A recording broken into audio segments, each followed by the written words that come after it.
Ang Golden State Warriors ay nakaranas ng nakakabiglang pagkatalo laban sa Sacramento Kings. Nawala ng parang bula ang 18-point lead at natalo sa score na 117-123. Kahit sila ay nagsimula ng malakas at nakapagtala ng 14 out of 26 mula sa 3-point range, hindi nila napanatili ang momentum. Pinangunahan ni Andrew Wiggins ang Warriors na may 25 points, habang si Buddy Hield ay nakapag-ambag ng 17 points. At si Steph Curry ay nagtala ng double-double performance na may 14 points at 12 assists. Matapos ang isang dikit na laban sa simula, pinabigat ng Warriors ang laro sa ikalawang quarter. Naka-score ng 41 points at lumamang ng 17-point lead bago ang halftime. Pinilit naman ng Kings na makabawi sa buong laro at pagkatapos ng ilang tagumpay sa ika-4 na quarter, nakumpleto nila ang comeback win sa kanilang home court. Makikita talaga ang kawalan ni Draymond Green at Jonathan Kuminga, kung saan nahirapan ang Warriors sa depensa at transition.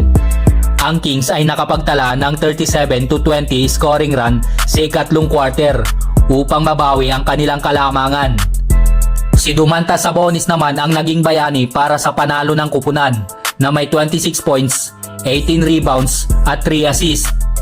Si DeMar DeRozan ang naging leading scorer na may 32 points, 5 rebounds at 2 assists. Samantala, si De'Aaron Fox ay nagtala din ng 14 points, 5 rebounds at 5 assists. Isa sa paulit-ulit na tema ng Warriors ngayong season ay ang kanilang madalas na pagkakaroon ng turnovers. At ito ay kitang-kita sa larong ito. Nagtala ang Warriors ng 19 turnovers sa laro, kumpara sa Kings na may 8 turnovers lamang.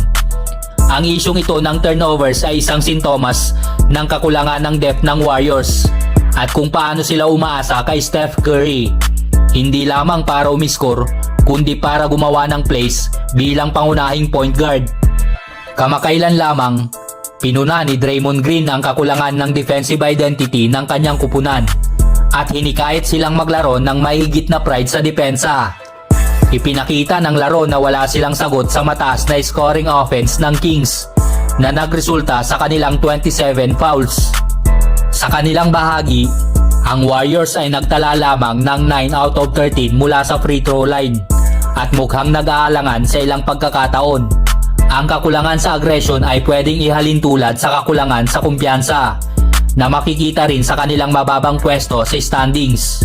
Dahil sa nakaraang karanasan ng Sacramento Kings sa Warriors, alam na ng Kings kung saan sila dapat umatake at paano nila limitahan si Steph.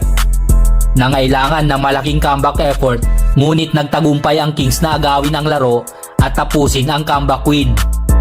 Sa lahat ng aspeto, isa itong laro na dapat napanalunan ng Warriors.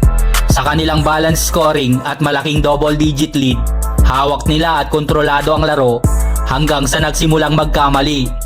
Ngayon, may record na ang Golden State Warriors na 21 win at 22 loss at bumagsak sa pang-11 pwesto sa Western Conference. At ngayong araw, may laro ulit ang Golden State Warriors kontra sa Chicago Bulls. Kaya abangan natin yan mga chong! Monk on the fly. Ellis got post in the air.